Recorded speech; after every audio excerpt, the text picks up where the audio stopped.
โคตรลายเลยเนาะหอยก็มีเนาะ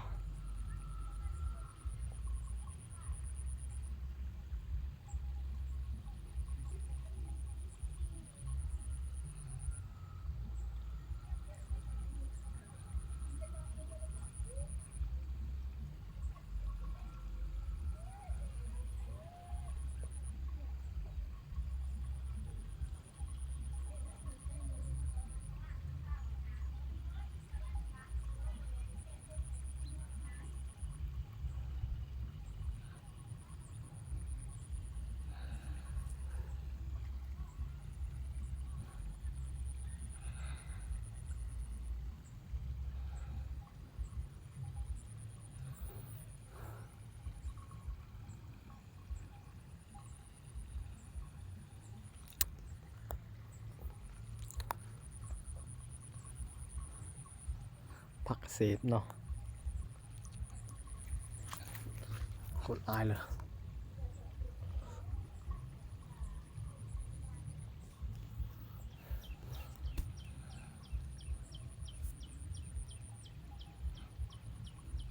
อยู่ว่างหามันเลิกเนาะมันจะบอกมีผักเกษตรแต่เลิกแต่เนี่ยมันตื่นน้ำมันเลิกหอยไข่หอยหอยปากกวางเนาะมันจะเป็นไข่สีแดงๆโอ้โคตรร้ายเลยไข่หอยเบื่อก็มี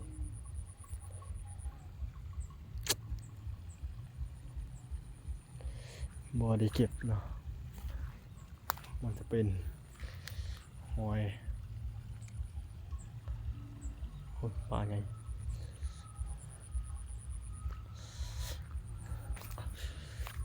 บริเวณนี้มันจะบ่เลิก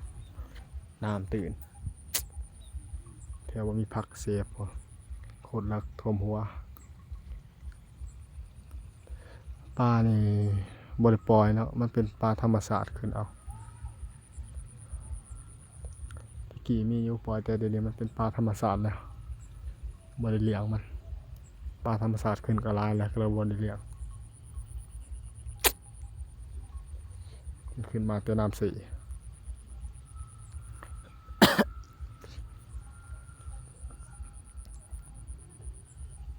ตอนนี้เขาก็มาสังเกตป่าเนาะถือว่าลายเติบและป่าเนี่ยปีนี้ก็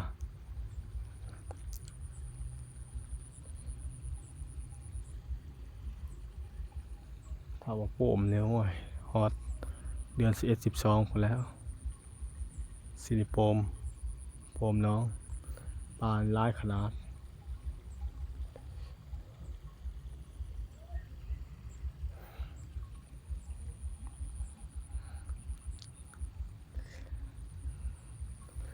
พี่นาผมสิถ่ายให้เบิ่งนี่เนาะ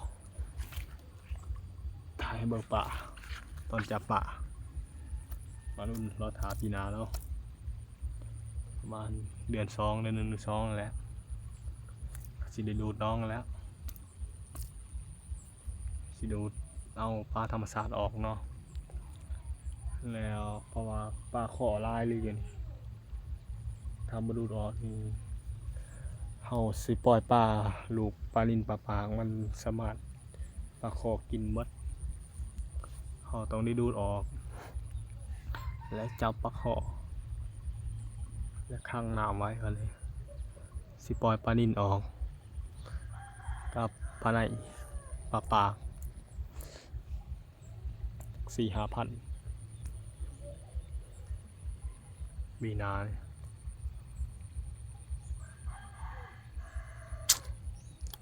คนใหญ่เลยบ่ผักเกษตรลายเลยหวานแห่ก็บ่ได้เนาะขาผักเกษตรโคตรลายเลย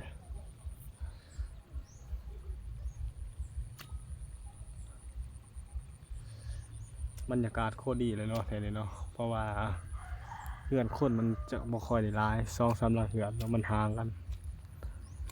เพราะว่ามันอยู่เขตนอกเนาะทางเดินบินเนาะแถวนี้เบื้องพุ่นก็ ในเมืองสารวันเนาะเมืองสารวันเนาะข้ามไปหน่อยนึงเนาะ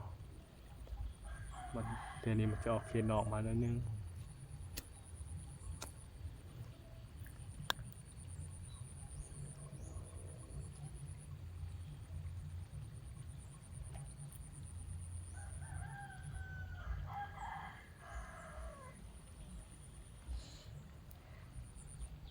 กว้างเติมเนาะ